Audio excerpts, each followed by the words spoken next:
যদি হয় এমন বৃষ্টি তাহলে তো অবশ্যই খিচুড়ি রান্না করে খেতে হয়, কি বলেন আপনারা? এই বৃষ্টি দেখেই হচ্ছে মন জুড়িয়ে যায়। তো যাই হোক, বৃষ্টির দিন হচ্ছে খিচুড়ি রান্না করলাম, সেটাই হচ্ছে আপনাদের মাঝে আজকে শেয়ার করব।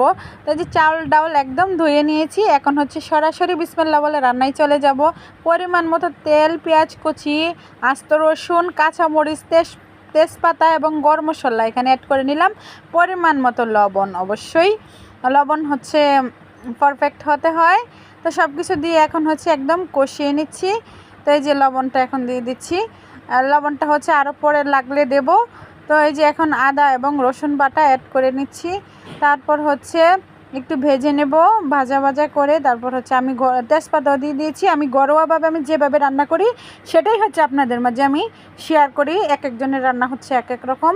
তো আমি হচ্ছে অনেক সময় রান্নার মানে আপনারা জানেন যে আমার ছোট ছোট বাচ্চারা আছে এবং হচ্ছে অনেক সংসারে, আমরা যারা সংসার জীবনে আছি অনেক কাজকর্ম করতে হয়।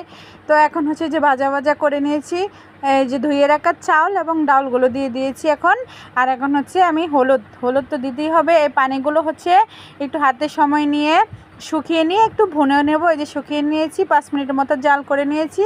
এই যে আমার চাউলটা একদম কষিয়ে নেওয়া হয়ে গেছে। এখন হচ্ছে আমি গরম পানিটা এখানে অ্যাড করে নেব। আর ভুনা খিচুড়ির ক্ষেত্রে হচ্ছে পানিটা মেপে দিতে হবে। আমি যতটুকু চাউল নিয়েছি তার চাইতে ডবল হচ্ছে পানি দিয়ে দিয়েছি এখানে।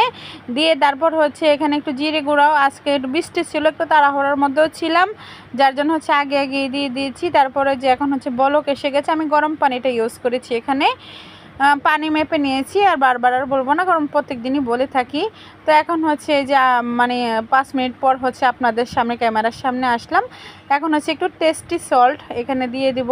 টেস্টি সল্ট দেওয়ার ফলে হচ্ছে দ্বিগুণ টেস্ট, মানে একদম হোটেলের মতো হচ্ছে হয়ে যায়। যে আমি এখানে টেস্টি সল্টটা ইউজ করে নিচ্ছি। তারপর হচ্ছে পরিমাণ মতো দিয়েছি আমার মানে আন্দাজ অনুযায়ী।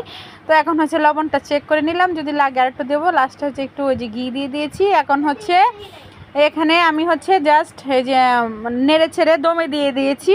তো এই যে আমার খিচুড়ি রান্নাটা হয়ে গেছে। আসসালামু আলাইকুম।